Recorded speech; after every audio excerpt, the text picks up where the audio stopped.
வணக்கம். மீண்டும் ஒரு நல்ல பதிவுல சந்திக்கிறதுல மகிழ்ச்சி, ஆரோக்கியமான மகிழ்ச்சி. இளமை அழகோடு இருக்க தற்சார்பு வாழ்க்கை சேனலுக்கு சப்ஸ்கிரைப் பண்ணிக்கோங்க. இன்னைக்கு நான் சொல்ல போற ஒரே ஒரு பொருள்ல உங்க தலை முடியில இருந்து உங்க கால் வரைக்கும் இருக்கக்கூடிய அத்தனை ப்ராப்ளம்ஸையும் சரி பண்ணக்கூடிய ஒரு பொருளை பற்றி தான் இன்னைக்கு நம்ம பார்க்க போறோம். தலை முடியில அதை நீங்க தேய்ச்சிங்க அப்படின்னா நல்ல கருமையாக அடர்த்தியாக முடி வளரும். அதே மாதிரி எங்கெல்லாம் உங்களுக்கு கருமை மங்கு இருக்கோ, எங்கெல்லாம் உங்களுக்கு ரொம்ப புண்ணாகி ஆறாமல் இருக்கோ, அந்த இடத்துல நீங்கள் பூசிட்டு வந்தீங்க அப்படின்னா அதுவும் க்யூர் ஆகிடும். அதே மாதிரி உள்ளே நீங்கள் அந்த பொருளை சாப்பிடவும் செய்யலாம். குடல் புண் ஆறும். உதடுகளில் பனி காலத்தில் வரக்கூடிய வெடிப்புகள் அந்த மாதிரி இருந்துச்சுன்னா அதுவும் சரியாகும். குடல் புண்ணு சரியாகும், வயிற்றுப்புண் சரியாகும். வெளி மூலம் உள் மூலம் எது இருந்தாலும் அந்த இடத்துல தடவிட்டு வரும்போது அதுவும் சரியாகும். இந்த மாதிரி ஆறாத புண்கள் எல்லாம் ஆறும். உள்ளே எடுத்துக்கும் போது உஷ்ணம் குறையும். பெண்களுக்கு வெள்ளைப்படுதல் இருக்கும் இல்லையா, ஸோ அதை க்யூர் பண்ணும். உடல் குளிர்ச்சி அடையும். ஸோ இத்தனை பெனிஃபிட்ஸும் இந்த ஒரே ஒரு பொருள் இருக்குது. அது என்ன அப்படின்றத சொல்லிடுறேன். குங்குலியம் பற்றி தான் நான் சொல்லிகிட்டு இருக்கேன். இந்த குங்குலியம் பார்த்திங்கன்னா அத்தனை விதமான நோய்களையும் தீர்க்கக்கூடியது. எந்த ஒரு ஸ்கின் டிசீசஸ்க்கு பார்த்திங்கன்னா உங்களுக்கு இந்த குங்குலியம் யூஸ் பண்ணுறாங்க. ஸோ இந்த குங்குலியமே பார்த்திங்கன்னா உங்களுக்கு 5 வகையாக சொல்கிறாங்க. அதில் கருப்பு குங்குலியம் அப்படின்னு ஒன்று இருக்குது, வெள்ளை குங்குலியம்னு ஒன்று இருக்குது. ஸோ இன்றைக்கி நம்ம பார்க்க போகிறது வெள்ளை குங்குலியம் பற்றி தான் பார்க்க போகிறோம். இந்த குங்குலியம் சொல்கிறனே அது என்னப்பா அப்படின்னு கேட்டிங்கன்னா ஒன்றுமே இல்லைங்க. நம்ம வீட்டில் சாம்பிராணி போடுறோம் இல்லையா, ஸோ அந்த பொருள் தான் பார்த்திங்கன்னா குங்குலியம். இந்த குங்குலியம் மரத்துலேருந்து எடுக்கக்கூடிய பிசின் தான் பார்த்திங்கன்னா சாம்பிராணியாக நம்ம வீட்டில் தூபம் போடுறதுக்கு யூஸ் பண்ணுறோம்.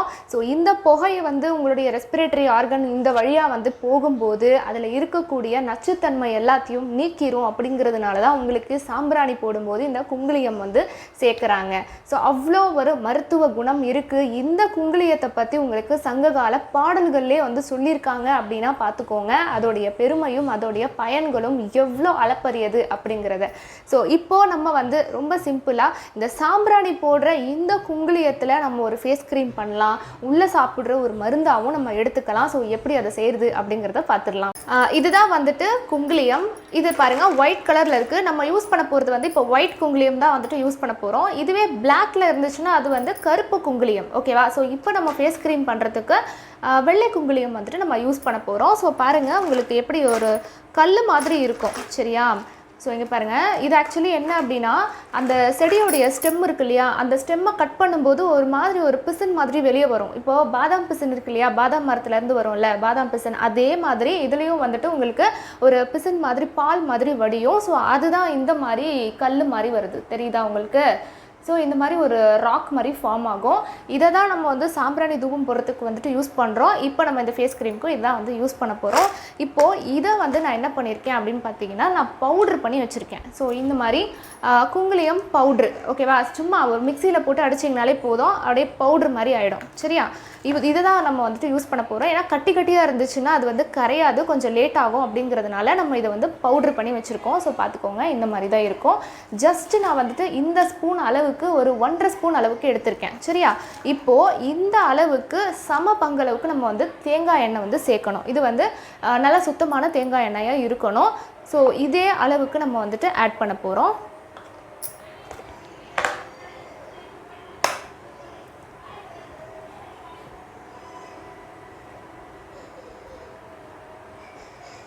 ஒன்றரை ஸ்பூனுங்கிறதுனால நான் இன்னும் கொஞ்சமாக ஆட் பண்ணிக்கிறேன். ஓகேவா?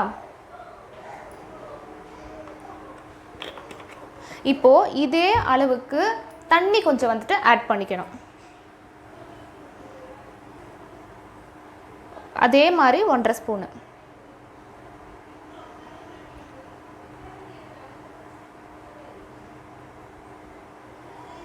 ஓகேவா? இப்போ என்ன பண்ணணும் அப்படின்னா நல்லா இதை டைட்டாக க்ளோஸ் பண்ணிவிட்டு அப்படியே ஷேக் பண்ணிகிட்டே இருக்கணும். இந்த மாதிரி எவ்வளோ உங்களால் முடியுமோ அந்த அளவுக்கு நீங்கள் இதை ஷேக் பண்ணிகிட்டே இருக்கணும். இதிலிருந்து ஒரு வெண்ணெய் மாதிரி ஃபார்ம் ஆகும். ஸோ அது வரைக்கும் நீங்கள் நல்லா டைட்டாக க்ளோஸ் பண்ணிட்டு அடிக்கணும். ஓகேவா?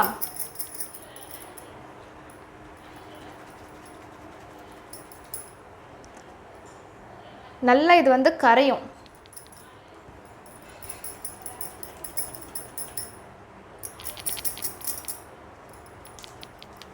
உங்களால் முடியலன்னா நீங்கள் மிக்சியில் கூட போட்டுக்கலாம், ஒன்றும் பிரச்சனை கிடையாது. நான் இது கொஞ்சம் தானே அப்படிங்கிறதுனால நான் கையிலே பண்ணுறேன், ஷேக் பண்ணுறேன். ஒரு வெண்ணெய் மாதிரி வந்துட்டு ஃபார்ம் ஆகும். ஸோ அது வரைக்கும் நம்ம இதை வந்து ஷேக் பண்ணணும்.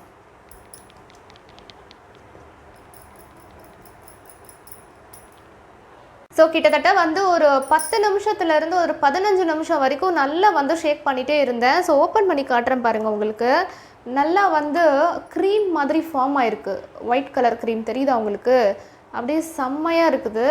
ஸோ இதை நான் உங்களுக்கு காமிக்கிறேன் பாருங்கள். இது ஒரு வெண்ணெய் மாதிரி அப்படியே அது வந்து ஃபார்ம் ஆகி வரும். ஓகேவா? ஸோ இதை மட்டும் நம்ம அப்படியே தனியாக எடுத்தோன்னு வச்சுக்கோங்களேன். இதை பாருங்கள், தெரியுதா? ஒரு க்ரீம் மாதிரி இல்லை. ஸோ இந்த க்ரீம் தான் வந்து பார்த்திங்கன்னா உங்களுக்கு ஃபேஸில் அப்ளை பண்ணும்போது ரொம்ப நல்லா இருக்கும். ஃபேஸ் க்ரீம் மாதிரியே இருக்குது. நான் பண்ணி காமிக்கிறேன் பாருங்கள்.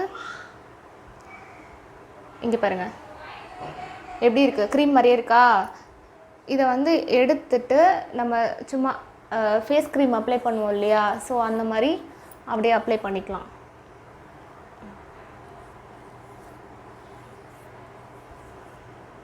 ஓகேவா?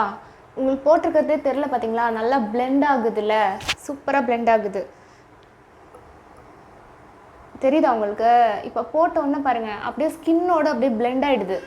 க்ரீம் மாதிரியே தான் இருக்குது. ஃபேஸ் க்ரீம் போட்டால் எப்படி இருக்கும் அதே மாதிரி தான் இருக்குது. சூப்பராக இருக்குல்ல?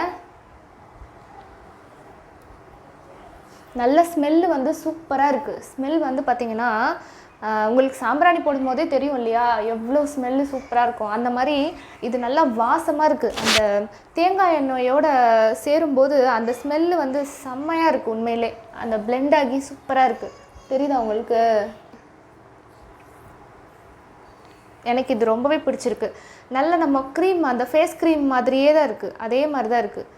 சூப்பராக இருக்குல்ல? நீங்களும் வந்து ட்ரை பண்ணி பாருங்கள். ஸோ இது வந்து குங்குளியம், வெள்ளை குங்குளியம் அப்படின்னு சொல்லிட்டு நாட்டு மருந்து கடையில் வந்துட்டு கேட்டு பாருங்கள்.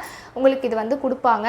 ஸோ ரேட்டும் வந்துட்டு அஃபோர்டபுள், கம்மி தான். நீங்கள் ஃபேஸ் க்ரீம் வாங்குறத விட இது வந்து பார்த்திங்கன்னா ரொம்ப ரொம்ப ரொம்ப சீப்பு.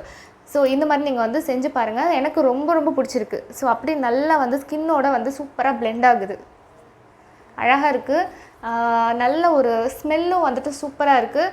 இதை வந்து இப்போது நான் சொன்னேன் இல்லையா, இந்த மாதிரி ஒரு வெண்ணெய் மாதிரி வருதுல்ல, இதை அப்படியே வந்து எடுத்துகிட்டு நம்ம வந்து ஒரு 1/4 ஸ்பூன் அளவுக்கு நம்ம வந்து உள்ளே எடுத்துக்கிட்டோம் அப்படின்னா, நான் சொன்ன மாதிரி புண்ணெல்லாம் வந்துட்டு ஆற்றும். ஸோ புண்ணு ஏதாவது வயிற்றில் புண்ணு இருக்குது அப்படின்னா அதுவும் வந்து க்யூர் ஆகும். ஸோ ட்ரை பண்ணி பாருங்கள், கண்டிப்பாக உங்களுக்கு வந்து பிடிக்கும். ஸோ இன்றைக்கி நம்ம சூப்பராக குங்குளியம் யூஸ் பண்ணி அழகாக ஒரு ஃபேஸ் க்ரீம் வந்து தயார் பண்ணி அதை நம்ம பூசியும் பார்த்துட்டோம். ஸோ உங்களுக்கு அந்த டிஃப்ரென்ஸ் தெரியும்னு நினைக்கிறேன். இது பூசினதுக்கப்புறம் வந்து பார்த்திங்கன்னா அப்படியே ஒரு ஷைனிங்காக இருக்குது. உண்மையிலே செம்ம ஸ்மெல்லு வந்து வாசமாக இருக்குது. சென்ட் யூஸ் பண்ண மாதிரி ஒரு ஸ்மெல் இருக்குது. ஸோ நீங்களும் இதே மாதிரி குங்குளியம் யூஸ் பண்ணி ஒரு ஃபேஸ் க்ரீம் வந்து தயார் பண்ணி யூஸ் பண்ணி பாருங்கள். உங்களுக்கு இந்த வீடியோ பிடிச்சிருந்துச்சு அப்படின்னா லைக் பண்ணுங்கள், உங்கள் ஃப்ரெண்ட்ஸ்க்கு கண்டிப்பாக ஷேர் பண்ணுங்கள். தற்சார்பு வாழ்க்கை சேனலுக்கு இது வரைக்கும் சப்ஸ்கிரைப் பண்ணல அப்படின்னா சப்ஸ்கிரைப் பண்ணிக்கோங்க. தமிழ் போல் அனைவரும் அழகாய் இளமையோடு இருப்போம். மீண்டும் வேறொரு நல்ல பதிவில் உங்கள் எல்லாரையும் சந்திக்கிறேன். நன்றி. வாழ்க வளமுடன்.